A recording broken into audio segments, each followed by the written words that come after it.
J'espère que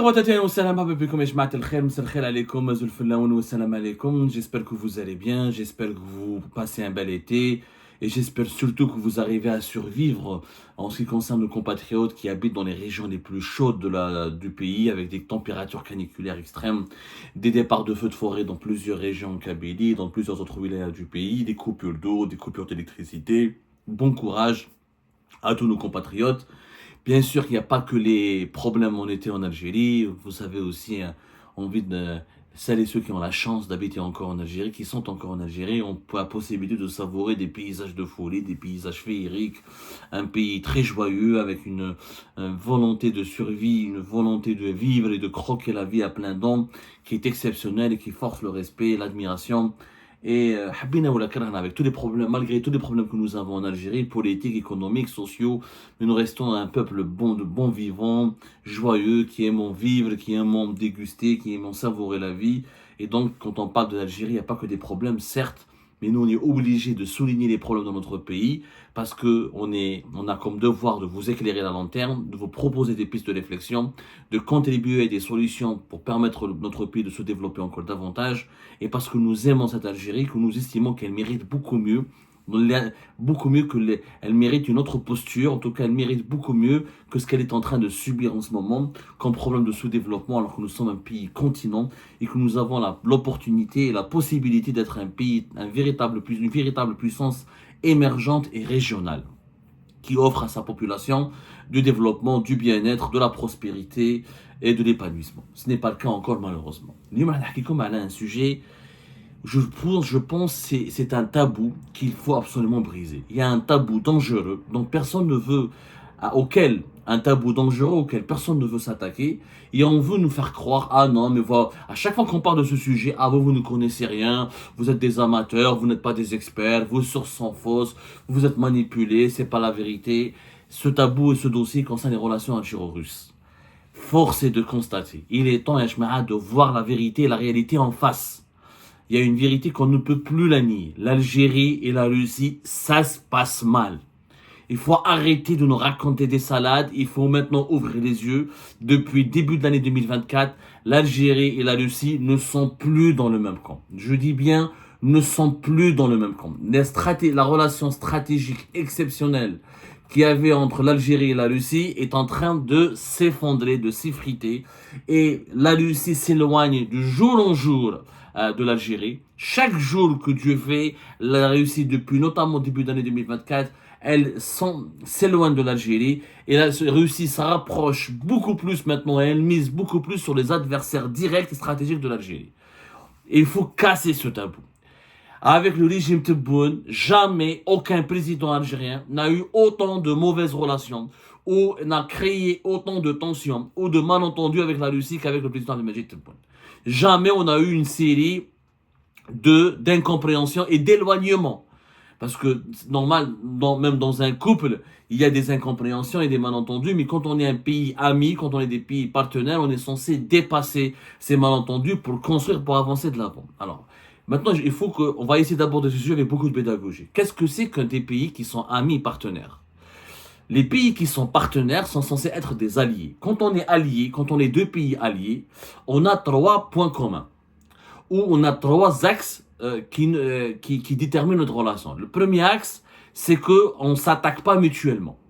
On ne s'attaque pas mutuellement. C'est-à-dire que chacun des deux pays travaille avec l'autre pays pour partager mutuellement leurs intérêts, pour se protéger mutuellement et pour apporter de l'aide mutuellement au cas où il y aurait un problème, quoi que ce soit, ou si l'intérêt des deux pays est menacé, il y a une solidarité de facto, et chacun des deux pays s'engage naturellement à ne pas compromettre l'intérêt de son ami, parce qu'on est amis, on est alliés.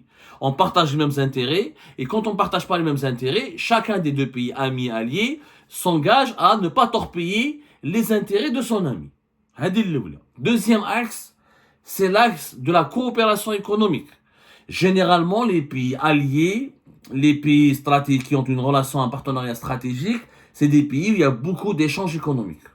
Il y a des échanges économiques, il y a de l'argent, il y a des investissements de part et d'autre, il y a des échanges commerciaux importants, il y a des importations, des exportations, il y a beaucoup de business entre les deux pays qui sont alliés et stratégiques. Le troisième, axe, c'est que quand on est allié, on est allié, on est des partenaires, on ne fait rien d'important sur la scène mondiale, notamment dans la région où ce pays, où mon allié, où le pays, où le soi-disant pays allié se trouve, il a des frontières, il a des intérêts géopolitiques. On ne fait rien sans la concertation avec le pays allié, sans consulter mutuellement et sans s'entendre mutuellement sur l'action que le pays allié veut soi-disant entreprendre dans la région où se trouve son allié. Des intérêts communs, pas de coups bas entre les deux, coopération économique et financière importante, et concertation et coopération en permanence pour des actions géopolitiques ou diplomatiques importantes. Voilà les trois caractéristiques qui caractérisent les pays alliés. Quand vous voyez que les Occidentaux, les pays membres de l'OTAN, sont majoritairement des alliés. L'Europe de l'Ouest et l'Amérique du Nord sont alliés. L'Europe de l'Ouest ne fait rien sans demander l'avis des États-Unis d'Amérique. Elle consulte régulièrement Washington. Les capitales occidentales se consultent entre elles et consultent Washington. Il y a des échanges économiques importants et des coopérations militaires et sécuritaires importantes. Et l'Europe de l'Ouest ne va pas faire quelque chose qui pourrait contrarier les intérêts américains et vice-versa. Dans certains pays, la Chine et la Russie aujourd'hui sont des alliés. Force est de constater, si on applique cette définition sur le terrain, c'est une définition très simple. Moi je vais pas vous faire des discours d'universitaires, t'as Sciences Po, ou t'as les experts des relations internationales. L'essentiel, c'est de vulgariser le message, de le simplifier pour le rendre le plus accessible possible. Aujourd'hui, si on applique la définition du partenaire et de l'allié, il n'y a absolument plus aucun centre d'intérêt qui réunit l'Algérie avec la Russie. Et je m'achève les événements depuis le début de l'année 2024, déjà bien avant. باللي رحنا زعما تبون راح ليهم en juin 2023 et on a signé le partenariat stratégique renouvelé qui a été signé مع تبون etc. اللي هضرنا عليه déjà. C'était une simple déclaration d'amitié ou un partenariat stratégique approfondi. Ce n'était plus une simple déclaration de partenariat stratégique depuis juin 2023, mais depuis l'échec d'intégration de l'Algérie au BRICS, dont plus personne ne parle aujourd'hui, qui était quand même le plus gros échec du bilan Tebboune. Et Tebboune, il en a fait de 2022 jusqu'à 2023 sa principale promesse ou de campagne, sa principale promesse pour donner du prestige et redorer son blason et acquérir une certaine légitimité aux yeux de sa population. Cet échec, plus personne aujourd'hui, on l'a oublié. On a même oublié, que l'Algérie en juillet 2023 elle a donné de l'argent à la nouvelle banque des BRICS. C'est plus d'1 milliard de dollars. On ne parle plus jamais de cet argent. Mais pourtant, c'était en juillet 2023, une contribution à hauteur de 1,5 milliard de dollars. Ça a été annoncé par Tebboune lors de sa visite en Chine. On a échoué à intégrer les BRICS, on n'a pas été retenu. On ne sait pas si cet argent a réellement été donné ou pas à la nouvelle banque de développement des BRICS, qui a été dirigée par une ancienne présidente du Brésil.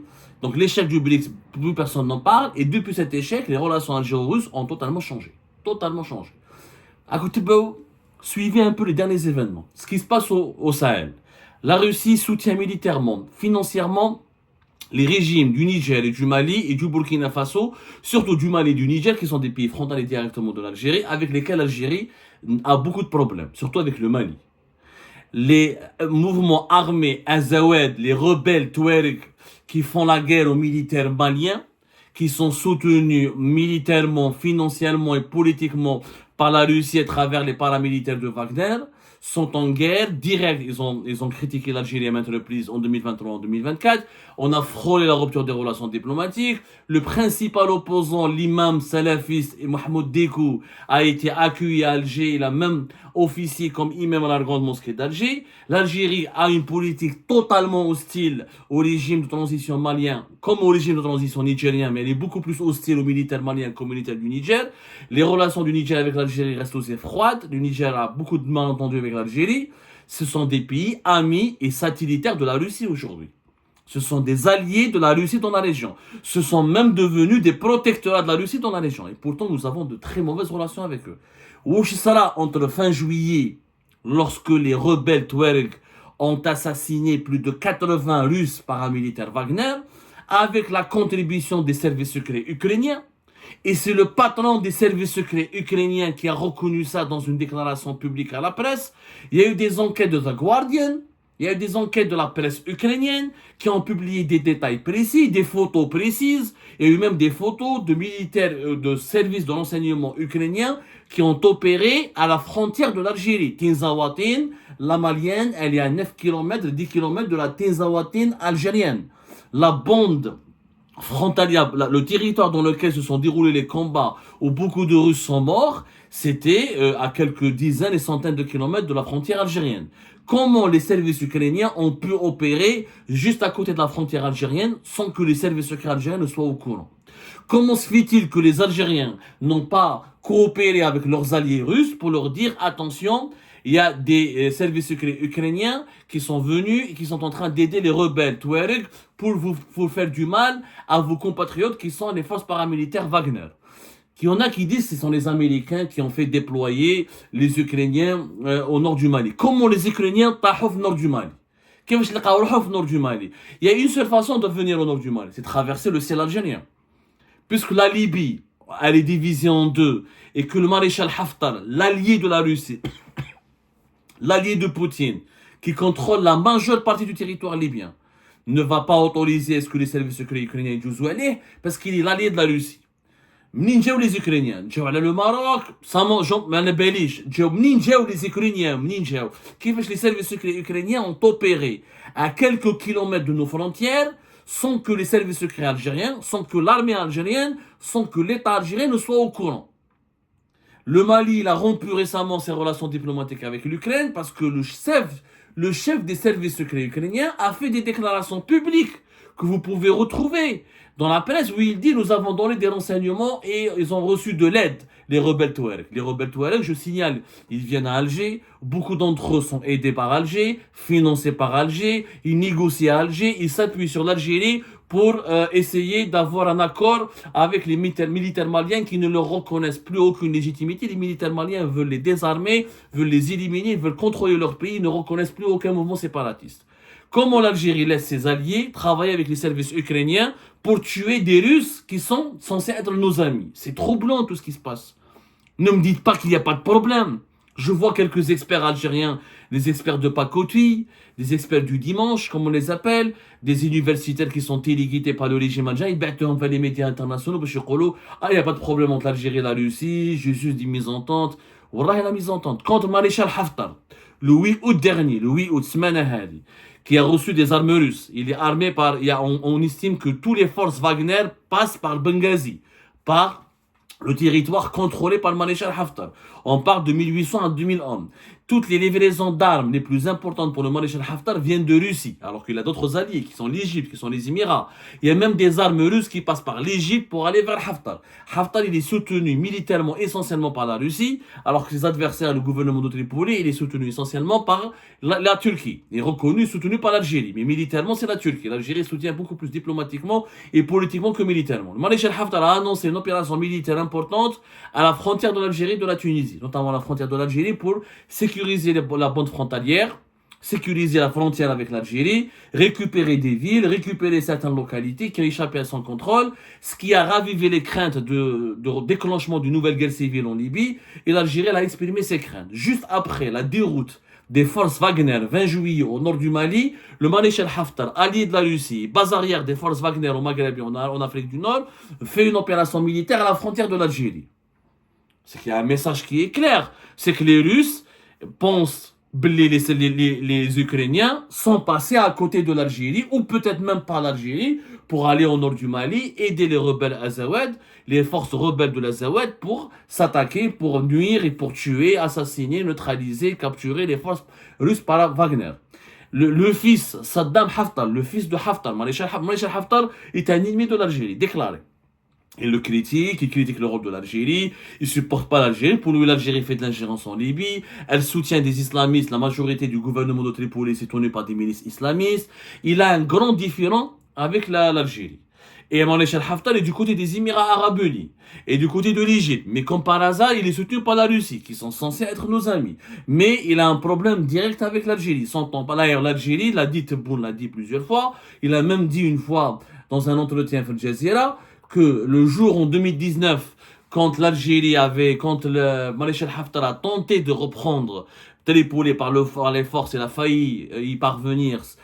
Cette opération avait échoué parce que la Turquie avait envoyé des mercenaires, des paramilitaires, des drones et des armes lourdes pour permettre au gouvernement de Tripoli de remporter la bataille de Tripoli contre le maréchal Haftar. Tebboune avait même dit à Al Jazeera que l'armée algérienne était prête à aller se battre à Tripoli, empêcher le maréchal Haftar et aidé par des mercenaires, les mercenaires sont tous russes, à prendre Tripoli. Donc il y a une grosse divergence. Il y a une grosse divergence. Il y a une très grosse divergence, Ajma. Ça, c'est des déclarations, c'est pas moi qui le dis. C'était en juin 2021. Donc l'Algérie là, ne veut pas, son cauchemar, c'est qu'un régime pro-Émirats Arabes Unis et Haftar s'installe et contrôle toute la Libye. Alors que Haftar contrôle pour le moment la plus grosse partie du territoire libyen. Qu'il y a les rebelles Toubou et Touareg qui contrôlent le sud, lui c'est toute la bande du centre du pays. Et le gouvernement de Tripoli ne contrôle que quelques villes côtières et notamment à l'ouest et pas à l'est. Donc la Russie est en train elle a fait des alliances qui partent de Benghazi jusqu'à Ouagadougou en passant par Bamako et Niamey. Tous les régimes avec lesquels l'Algérie a un problème, aujourd'hui, il y a une mise-entente, sont soutenus par la Russie. Les armes transitent beaucoup plus. Les Russes donnent ouvertement des armes à Haftar, qui lui, il est officiellement anti-algérien, parce que pour lui, l'Algérie l'empêche de contrôler la Libye. Et lui, il est pro-Émirats Arabes Unis. Il ne fait pas confiance à l'Algérie. Et pour lui, l'Algérie est un concurrent, est une menace pour son pouvoir. Il y a sur l'échiquier géopolitique, il y a des positions russes et des positions algériennes sont totalement antinomiques. On ne peut pas parler d'une alliance. Quand deux soi-disant alliés ont des positions totalement contradictoires, autonomiques, ils sont même adversaires dans des dossiers, dans des foyers de tension qui mènent la Libye, qui mènent le Sahel, il n'y a plus d'alliance. Zid, Hadou, Ouchraf, le nord du Mali, par les rebelles Azawad qui sont proches des services secrets ukrainiens, alors que les rebelles Azawad sont pro-algériens et proches de l'Algérie, c'est quand même un grand point d'interrogation. Je n'accuse pas l'Algérie d'avoir facilité l'implantation, d'avoir aidé l'implantation des services ukrainiens au nord du Mali. Je me demande juste comment ils sont arrivés au nord du Mali. Et là, les Américains, ils sont obligés de passer par un pays, ou par la Mauritanie, ou pour l'Algérie. La Mauritanie, mais même les joueurs de la Mauritanie sont obligés de passer par lui. C'est très compliqué, parce qu'au Mali, au Niger, en tout cas, c'est très compliqué. Ou la Mauritanie ou l'Algérie a été un courroie de transmission et de déplacement et d'acheminement des services secrets ukrainiens. Donc la question se pose. On aimerait bien que les dirigeants algériens nous répondent.